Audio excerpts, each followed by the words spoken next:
Morning, brethren. Welcome to another daily devotional. We're continuing our thoughts on what Paul has to say about love in 1 Corinthians 13. And over the past number of days, we've been thinking of the negative things that Paul says, what love does not do or what love is not. This morning, we're going to be thinking about Paul's statement, love is not irritable. The King James translation is, it is not easily provoked. That's actually not a good translation.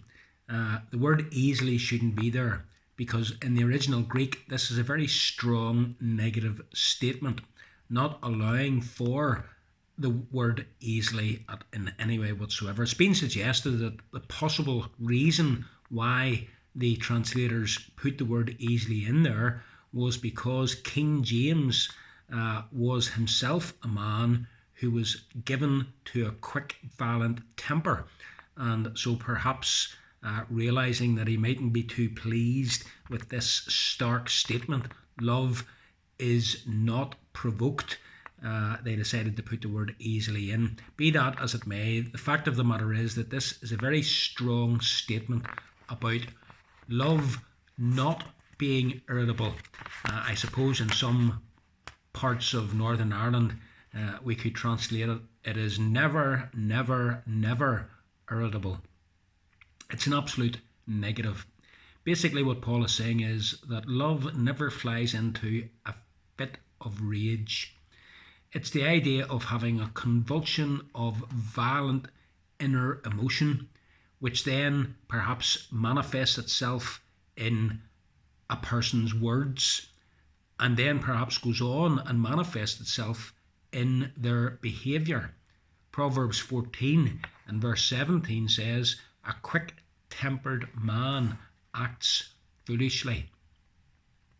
Selfless love is never ever like this. Now the situation in Corinth, of course, could easily have moved people to irritability, to rage, to a temper. Think about it.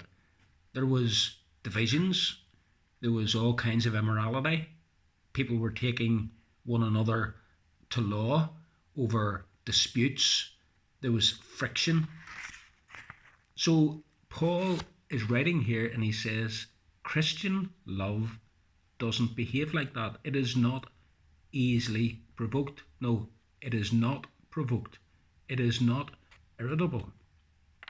Some people try to justify their bursts of temper and they say, well, I may lose my temper, but it's over in a few minutes.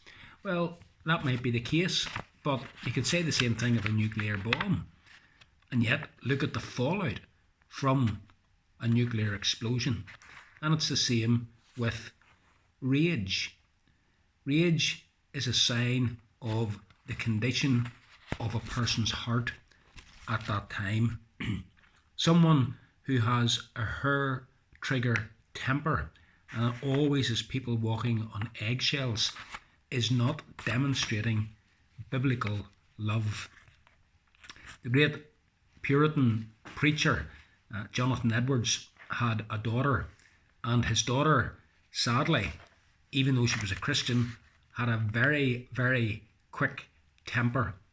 And one day a man who had been going out with his daughter came to Jonathan Edwards and told Edwards that he wanted to marry her.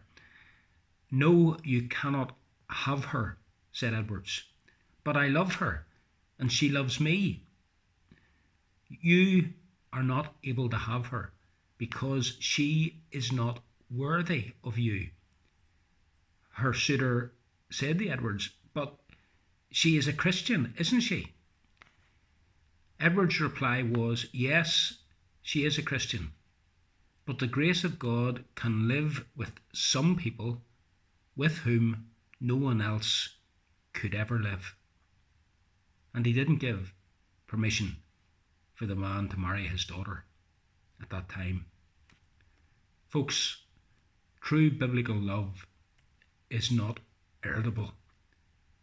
It is not something that flies off the handle and explodes with a hair trigger temper. Instead, it is something that has patience, kindness, and all the other qualities that Paul lists in this passage. May God grant that as we go on in our Christian life, each day we might grow in Christian love. And if we do have a problem with our temper, if we are irritable, and if we do explode in a fit of rage all too easily, then let us go to God and let us ask God to increase our love and to take away this irritability. May God bless these thoughts to your hearts this morning. Have a good day, folks.